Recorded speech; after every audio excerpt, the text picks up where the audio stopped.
অনেক মায়েরাই আমাকে জিজ্ঞেস করে থাকো যে ম্যাডাম কি কি ভ্যাকসিন আছে যেগুলো সরকারি প্রতিষ্ঠান থেকে পাওয়া যায় না, সাপ্লাই নেই, আমাদের বাইরে থেকে নিতে হবে। তো এরকম অনেক ভ্যাকসিন আছে যেগুলো বাইরে থেকে নিতে হয়।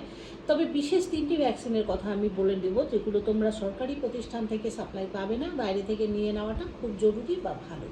প্রথমত হচ্ছে তোমার হেপাটাইটিস এ ভ্যাকসিন, যেটা তোমাদেরকে শিশুর 12 থেকে 18 মাস বয়সের মধ্যে নিতে হবে, মানে শুরু করতে হবে। দ্বিতীয়টা হচ্ছে চিকেন পক্স ভ্যাকসিন, যেটা তোমাদেরকে 15 থেকে 18 মাসের মধ্যে শিশুকে নিতে হবে। এবং সবথেকে ভাইটাল যেটা ফ্লু ভ্যাকসিন, তো এই ফ্লু ভ্যাকসিনটাও কিন্তু বাচ্চাদেরকে নিয়ে রাখা ভালো, সেটা হচ্ছে তোমাদের 6 থেকে 7 মাসের মধ্যে নিতে হবে।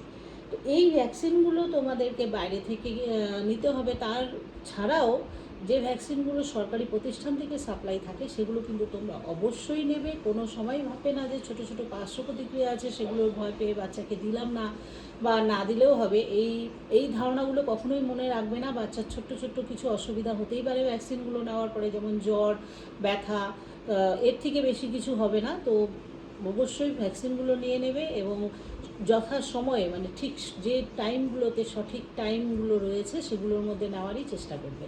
আর ভিডিওটি যদি ভালো লেগে থাকে তাহলে অবশ্যই শেয়ার করে দিয়ে লাইক কমেন্ট শেয়ার করে আমার পাশে থাকবে।